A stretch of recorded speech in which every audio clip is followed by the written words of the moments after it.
My name's Giannetti and I'm from Whitman, Massachusetts. I started wrestling when I was a freshman. I actually didn't make the basketball team, so I ended up getting stuck on the wrestling team. I wrestled at heavyweight and I was short, so I was not a basketball player, but I ended up using it to lose the weight and I stuck around for 4 years. And right after my senior year, I started training MMA and now I'm here.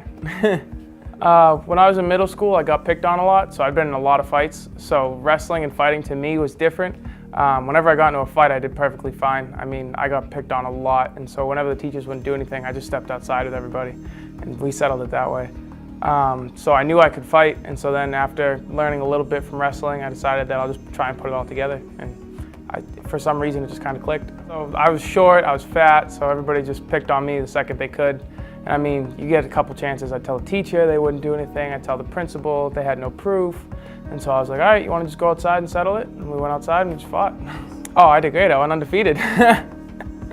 Jiu-jitsu kind of clicked for me. It was similar to the wrestling, so the body mechanics were easier. The submissions were tough. Stand up, it was terrible. It was like total opposite. I couldn't throw a punch. I could get hit in a fight, but when I was sparring, I would turn away and run. It was a weird experience. But it kind of started to blend together. I was there every single day. I mean, when I walked in, I told them I wanted to be a fighter. And so I started training with the pro team the second I got there, and I just got beat up all the time. I was working part-time at Target, and I was working in electronics, selling TVs and video games, because that's all I really knew about. And I was training full-time twice a day. I was lifting. I was just trying to get to the top as fast as I could. I actually trained for about 3 months before my dad found out. He was trying to figure out where I'd been all the time, and I told him I was at an MMA gym, and we got into a little bit of a fight. And then after telling him that I think I could actually do something great with it, he started giving me a ride to the gym. He hates watching me fight, but he's very supportive of what I do. Actually, after my first amateur fight, I mean, it wasn't an easy fight. It was a war. We were in the center of the cage just swinging, and I got dropped in the third, and I had to come back. And once I came back from that and got the win, I actually finished him. And I knew that I could do it. I knew that I could come back from anything, and I knew I had it inside of me. So I just went forward with it. When I'm not fighting, I'm just hanging out with my dog, my friends, my roommate. We'll play some video games, just chilling, hanging out, just trying to rest up before I get beat up at practice again. I actually was going to take time off because I'm young, so I'm only 22, so I feel like I have a lot of growth.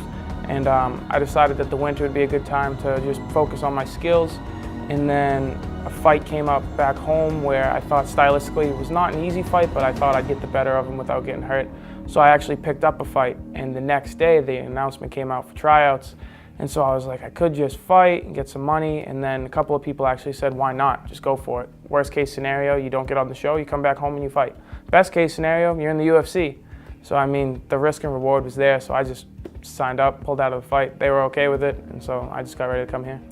It's definitely surreal. I mean, I've only been training for 3.5 years, 4 years, but I work hard. I train every day. I mean, I train like a UFC fighter. Even when I was an amateur, I train as much as I can, as hard as I can. I know I definitely deserve to be here, but after this, no matter if I win the show or not, I'm gonna stay in my lane, just try and get better, and eventually get to the top. A lot of these guys, I mean, everybody here is good, but a lot of these guys talk about how they never lost at this, they never lost at that. I wrestled and I sucked. I lost all the time. All I did was lose. I mean, my life wasn't the best. I lost at that. I mean, I know what losing is like, and I've got no problem with it. I'm not scared of it. So, I mean, I'm coming out there calm. If I lose, it's whatever. I just get back to work. These guys seem more scared to lose than anything. I know what it feels like, so I know I'm just gonna come out here and win.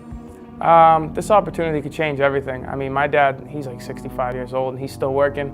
It's about time he retires, and I told him that I'm gonna work so he can retire soon. So that's my goal right now. I mean, I don't care if I have to work for the rest of my life, but I don't want him working for the rest of his.